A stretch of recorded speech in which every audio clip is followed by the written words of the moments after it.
This is wild, as photos of Grady Dick have been leaked, and the progress this man has put into his strength, his conditioning, his size, going into next season is something to behold. It's going to have serious implications on this Toronto Raptors team, as this team is trying to be built around Scottie Barnes right now. So the more shooting that we can add to this team that can consistently play defense, consistently do all the little things out there on the basketball court to have an impact on the team, is going to be a huge, huge positive for the future of this organization. And Grady Dick, that's why he fits so perfectly with this young core. And we saw it in Summer League in terms of the strength, the muscle he put on even at that point. And now with these new photos, if he's looking like this on the opening night of this year's NBA season, it's going to be tough to keep him on the bench because, some of his downfalls last season were essentially being not super matured yet, in terms of his NBA body. So we're going to describe what impact this has on the team, how it's going to affect the rotations as we debate this in yesterday's video, and what it means for the Toronto Raptors. But before we dive into any of that, make sure you guys hit that subscribe button if you don't want to miss a single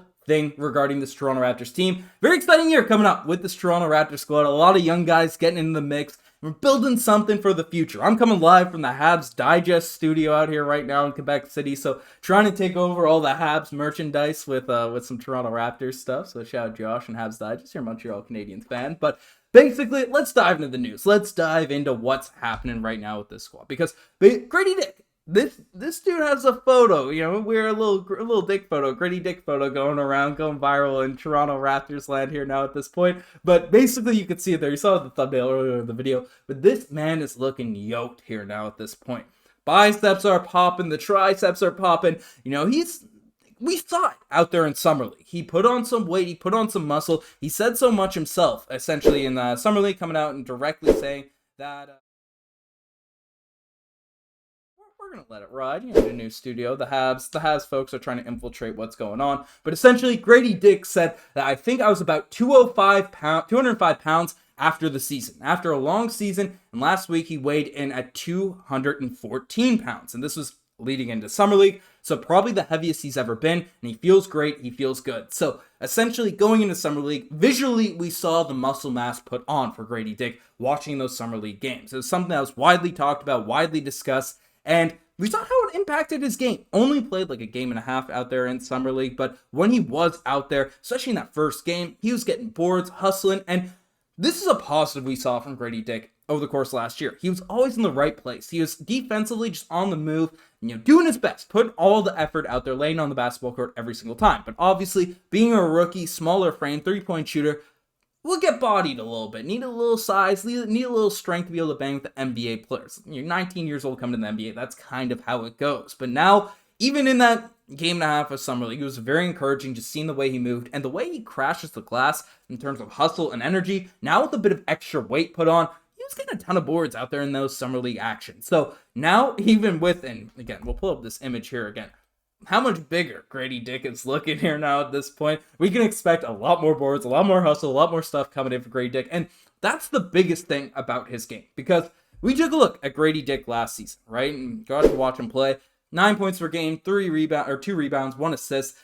Sporadic minutes out there. Early on in the season, barely played. Second half of the season, got a lot of opportunity. But we know he's an elite three-point shooter. 37% from the three-point line on a significant volume. Shot 46% on corner threes. Most of them are assist upon, but just a knockdown three-point sniper, especially for a solid size out there at the wing position. Grady Dick is a very, very effective shooter. His NBA career is going to be determined on all the other things he's able to do out there on the basketball court. And that's why, and early on in the season, he was benched, and then they put him on this special program for strengthening, and they said he's going to be a big part of the future, and we'll be in the rotation soon. We'll work in the G League first, and that was back in January. Well, he put on some strength out there midway through last season, and ended up into the rotation, obviously after a ton of trades, after a lot of stuff happened, at the end of last year. And then we saw the strength he put on Summer League, and just continues to put on that mass, continues to put on that strength, and it is essential for this guy to really take his game to the next level going into next year. And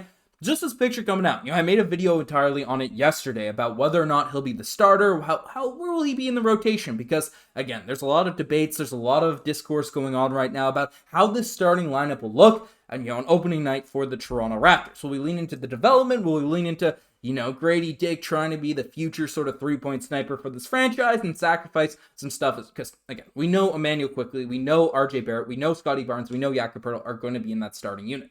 That's a smaller lineup. Scottie's going to have to play the 4. He's a solid rebounder, but again, more naturally a 3. There's a lot on RJ Barrett and Scottie Barnes out there to get some boards if, Grady Dick is the 5th sort of guy in that lineup, right?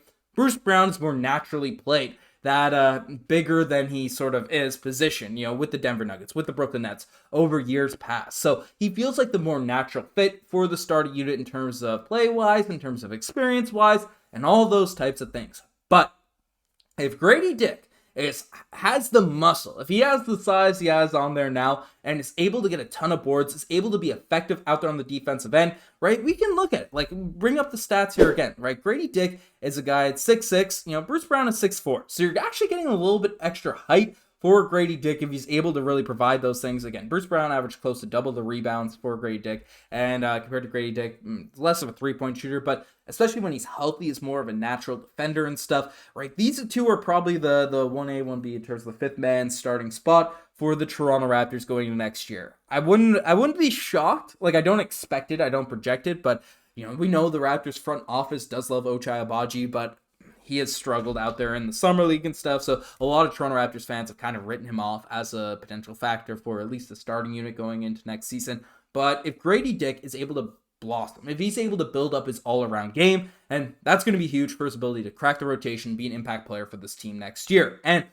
basically, with a full offseason, with a lot more openings, the OG, Pascal Siakam, those guys gone to integrate themselves in the rotation, integrate themselves in the roster, there's a lot of opportunity for Grady Dick to really blossom, develop his game into next year. And there is 3 Toronto Raptors players right now in the upper echelon of the betting odds for most improved player going to next season, including Scottie Barnes, Immanuel Quickley, and RJ Barrett. Obviously, it rarely goes to those second-year players, but essentially, if, Victor Wembanyama is on that list. So if Grady Dick, who did have a solid second half of the season last year, but if he's able to get boards, and we know he's a high IQ player, even though he's more naturally, like, his role is to be a 3-point sniper, catch it on the wing, catch it in the corners, and just hoist that thing up rather than facilitating and stuff. But with a bit more size, he's going to be able to slash more. He's going to be able to do more different things out there on the basketball court. He ups his assists, he ups his boards, and if he's starting, gets in the upper teens in terms of points per game, don't be shocked if you see Grady Dick out there in the mix for one of the league's most improved players, because other Toronto Raptors guys are there at this point, and Scottie Barnes is the favorite right now. I think it's going to be tough for Scottie Barnes. He was an all-star last season. If he takes that MVP level jump, then we're looking at a whole different Toronto Raptors team, but I think that's the level he'd have to get the most improved race. But RJ Barrett, the way he was looking in the Olympic action, but RJ was really good in the second half of the season last year. Didn't play too many games with personal issues and stuff, but based on personal issues, his family, death in the family, it came out, but essentially an IQ similar sort of story. So they look good all when they were at the Toronto Raptors. For last season, the second half of last year, maybe they could all take their games to the next level, but Grady Dick, I get why he's not on the complete betting odds for most improved player out there in the league, but don't be surprised if we see that major leap come for Grady Dick going into next season. But let me know what you guys think in the comment section down below. Do you expect Grady Dick to take a massive leap forward going into next year? Let me know in the comment section. You guys have the best make this power. Subscribe to the channel. I'm signing out. Cheers.